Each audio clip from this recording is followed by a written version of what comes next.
Salut les pirates et piratesses. Ce soir, on va essayer ce petit rhum jamaïcain blanc 63 degrés, overproof, qui est distillé à Worthy Park Estate. Donc, c'est une des plus grandes distilleries d'antan, je vais dire d'antan, de la Jamaïque. C'est une des vraiment plus vieilles distilleries, hein.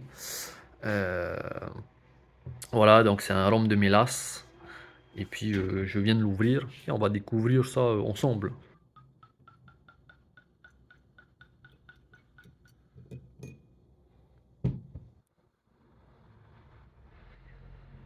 Alors, tout de suite, on voit qu'il y a de belles larmes, hein, de belles jambes, bien grasses. Et pour le coup, on voit que les larmes, elles coulent vraiment lentement.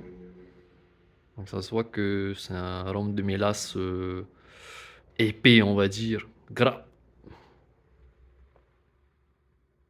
Ouais, ça coule très lentement. Ensuite, au nez,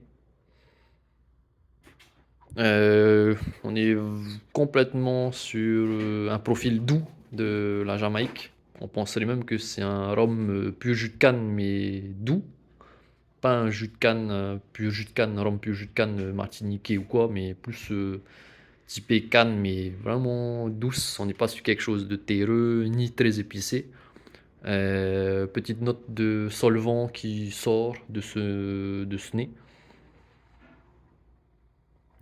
C'est frais, un peu mentholé. Euh, En fait, au centre de ce rhum, moi, je sens vraiment canne, canne, quoi, comme une eau de vie de canne. Et puis des fruits exotiques par-ci, par-là, mais en discrétion. Voilà, c'est pas chargé comme on pourrait le voir sur des grands arômes de Savannah Hair, enfin Hair, je sais pas comment on prononce, ou le Hamden Ramfire, ou un Long Pond de Jamaïque, Long Pond blanc, qui est très chargé en ester, qui est du marque TK par exemple. Là, franchement, c'est très doux. Je pense qu'il irait très bien en cocktail Méitai avec du jus d'ananas et du citron. Du jus d'ananas et du citron, ouais, et des gros glaçons bien frappés là, dans un shaker, secoué. Euh, ouais, au nez, c'est vraiment doux, hein. Je sens quand même, je sais pas, je suis pas sûr, une petite pomme verte, mais c'est vraiment doux, hein, très doux, c'est subtil. C'est un mélange entre fruits exotiques, tropicaux, doux et une pomme verte douce. Voilà, c'est vraiment en arrière-plan. Et des fruits à chair blanche, peut-être, comme la pêche, je suis pas sûr. Et des petites épices, voilà. On va passer à la bouche. Mm. Mm. Waouh. Alors les 63 degrés, ils sont bien là.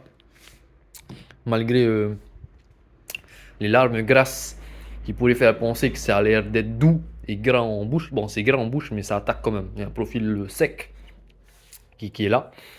C'est épicé, euh, mais ça n'a rien à voir avec le nez. La bouche n'est pas fidèle au nez. Sur, là, on est sur l'hydrocarbure.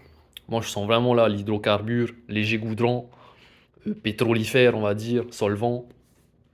Enfin, c'est vraiment les esters Jamaïque, quoi, hein, de la Jamaïque. Euh, Sur la finale, comme un jus de canne, enfin une eau de vie de canne qui est là. Les fruits tropicaux sont pas présents du tout, voire peut-être très très légèrement en arrière-plan, et qui ne sont pas du tout comme ce que le nez me euh, nous laissait présager. Voilà. Oui, il y a une belle longueur quand même, c'est une bonne longueur hein, pour un rhum blanc, tout comme le Hamden Ramfire où la longueur elle est folle. Le Hamden Ramfire, il y avait des fruits rouges. Là, pas du tout, pas de fruits rouges, on est plus une canne confite, terreuse, un peu épicée, sur du poivre, euh, et voilà.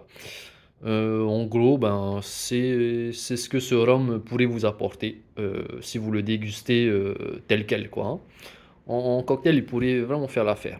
Ouais, bon, je l'ai acheté chez Bottle Shop, il est à 6 000 francs, 6 050 francs, voilà.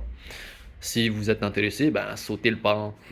C'est bien de sortir des sentiers battus et ne pas rester sur, on va dire, sur ses habitudes. Allez, belle soirée tout le monde, ciao!